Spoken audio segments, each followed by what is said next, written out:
A saúde é algo muito complexo, né? A saúde não é só a saúde biológica, física. A saúde, todo mundo sabe que tem muita influência do estado social da pessoa, do bem-estar psicológico, mental, e que a doença, ela tem o famoso efeito placebo, né?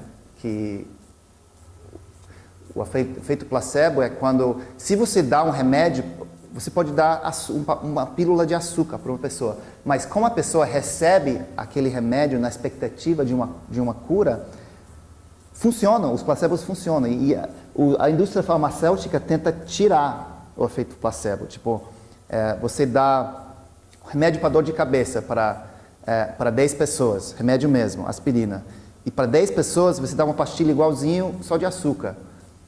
Das pessoas que tomaram aspirina, 80% melhoram de dor de cabeça. Você dá pílula de açúcar, 40% a 50% melhoram. Ou seja, o esse efeito placebo é um efeito real, não é só, é um efeito real.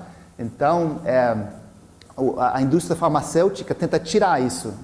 Nós, como antropólogos, a gente tenta explorar isso, porque a mente humana tem muitos mistérios no nosso corpo, no nosso espírito.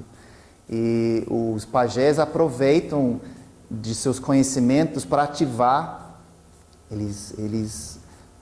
Para os índios, o mundo espiritual não é uma coisa, é só o céu, depois que morre, o alma vai para o céu. Para os índios, o mundo espiritual é muito presente, é quase mais, é tão presente quanto o mundo físico, né? Cada povo indígena é um povo. O índio Kayapó, o índio Baniwa, as pessoas acham, tudo índio, tudo a mesma coisa. Um Baniwa e um Kayapó é tão diferente quanto um chinês e um alemão. É muito diferente. A língua, a cultura, então são muito diferentes. Então cada povo tem sua religião, sua forma de ser, sua forma de se organizar.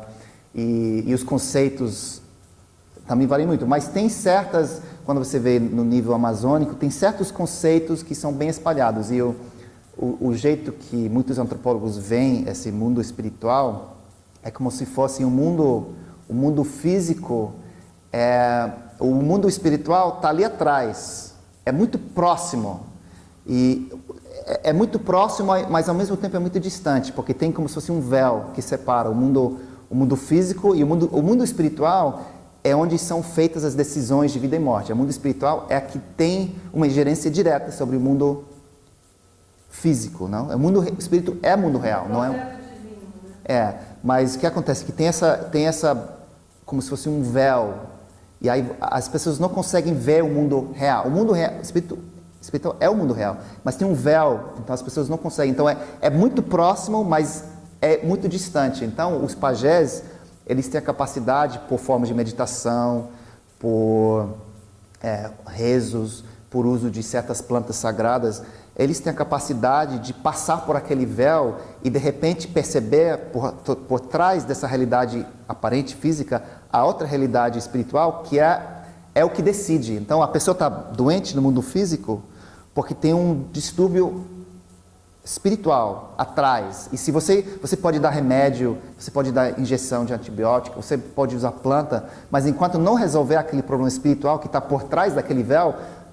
quanto mais remédio, pior a pessoa fica. Então, o pajé, ele tem que atravessar essa barreira entre o mundo sobrenatural e o mundo natural, e ele consegue ver a realidade e manipular com seus cantos, com suas ações rituais, ele consegue retirar esse problema, às vezes é um objeto intruso, às vezes é uma força maligna, ele consegue retirar do mundo espiritual para, desse lado do véu, o mundo físico, começar a ficar melhor.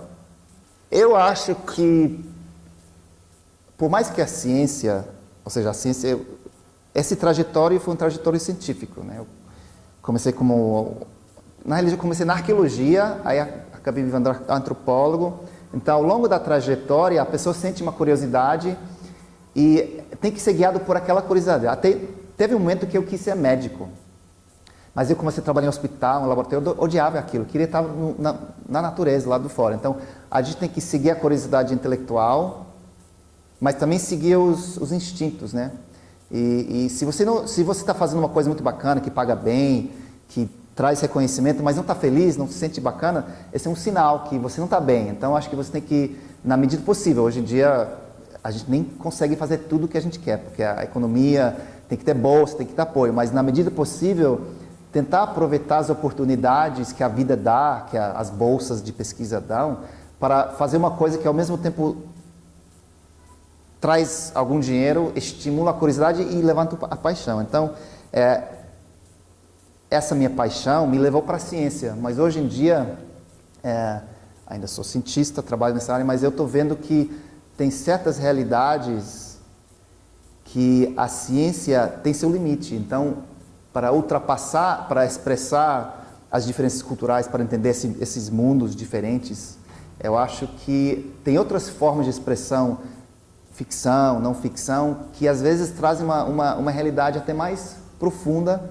A arte, a ficção, a literatura, às vezes a gente consegue atingir outros níveis de universidade, de realidade, de verdade universal que às vezes nem a ciência atinge. Então, no meu movimento hoje, eu estou querendo me dedicar mais a outras reflexões um pouco mais profundas, outras formas de expressar, escritas mais pessoais, não tão rígidas dentro da ciência, e relatos sobre as minhas experiências nas aldeias e como isso traz reflexões mais universais sobre a vida humana.